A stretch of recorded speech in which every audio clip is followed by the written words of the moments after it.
এক মিনিটে দুইটা কথা বলবো। এক নম্বর কথা, 2024-এর জুলাই আগস্টে আমার যতজন ভাই শহীদ হয়েছে তারা ফ্যাসিবাদের বিরুদ্ধে বুক পেতে কেন দাঁড়িয়েছিল?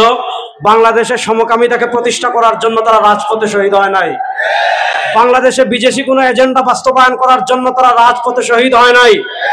আমরা ইন্টারিম গভর্নরকে স্পষ্ট ভাষায় বলতে চাই, আমরা ভারতের আধিপত্যবাদকে পরাজিত করেছি, কিন্তু আমরা দিল্লির দালালি যেমন করি না, আমরা আমেরিকার গোলামিও করব না। আমরা আমেরিকার গোলামি, আপনারা যদি জাতিসংঘের মানবাধিকার কার্যালয়ের নামে এই দেশের সমকামিতাকে প্রতিষ্ঠা করতে চান, এই দেশে এলজিবিটিকিউকে প্রতিষ্ঠা করতে চান, বাক স্বাধীনতার নামে ইসলামের উপর আঘাত করতে চান, রব্বে কাবার কসম করে বলি, যদি এর জন্য যুদ্ধ করার প্রয়োজন হয় আমরা যুদ্ধ করার জন্য। বাংলাদেশের জাতিসংঘের মানবাধিকারের কার্যালয়ের নামে ইসলাম বিরোধী কোন ষড়যন্ত্র আমরা বরদাস্ত করব না। দুই নম্বর আরেকটা কথা বলে আমি আমার বক্তব্য শেষ করব। 2024-এর জুলাই আগস্টের গণবিপ্লব এজন্য হয় নাই যে শুধু নির্বাচন করে একদল খুনিকে সরিয়ে আরেক দল খুনিকে বসাবো, এজন্য জুলাই আগস্টের গণবিপ্লব হয় নাই। স্পষ্ট ভাষায় বলি, 2024-এর জুলাই আগস্টের গণবিপ্লবের পর আর কোন নতুন খুনি, চাঁদাবাজ, টেন্ডারবাজ, দুর্নীতিবাজ যারা আমার ভাইকে পাথর দিয়ে হত্যা করে, এই খুনিদেরকে আমরা বাংলাদেশের রাষ্ট্রীয় ক্ষমতায় দেখতে চাই না। ওই চাঁদাবাজকে বাংলাদেশের রাষ্ট্র ক্ষমতায় আর দেখতে চাই না। অনেকে বলে বিকল্পকে, আমরা বলি বাংলাদেশের সবকিছুর বিকল্প একমাত্র ইসলাম।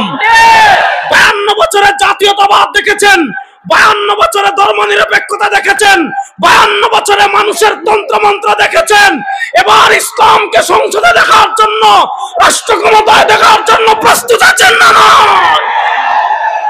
আমাদের পীর সাহেব চরমনায় ঘোষণা দিয়েছেন, ইসলাম দেশ ও মানবতার পক্ষে ভোটের বাক্স একটা হবে ইনশাআল্লাহ। সুতরাং ইসলামের পক্ষে এই নরসিংদীর 5টা আসনে শান্তির প্রতীক হাত পাখা নিয়ে যারা আসবেন, তাদেরকে সংসদে পাঠানোর জন্য জীবনের সবকিছু বিসর্জন দিয়ে হলো নরসিংদীর তারুণ্য প্রস্তুত আছেন না নাই? এবার একটা স্লোগান দিয়ে আমার বক্তব্য শেষ করব। আরে ভাই, কোন মার্কা আছে? আরে সবাই একটু হাত তুলে বলেন না, কোন মার্কা আছে? শান্তির কোন মার্কা আছে? ভারতের আধিপত্যবাদ মোকাবেলার কোন মার্কা আছে? ইসলামের পক্ষের কোন মার্কা আছে? মসজিদ মাদ্রাসা রক্ষার কোন মার্কা আছে? বাংলাদেশে ইসলামী মূল্যবোধের কোন মার্কা আছে? কোন মার্কা? সবাই বলেন। এবার যাবে সংসদে, নরসিংদীতে, রাজশাহীতে, ঢাকায়, সিলেটে, বিশ্ব চরমনায়, শেখের চরমনায়, শওকত সাহেবের, বদরুজ্জামানের নারায়ে তাকবীর।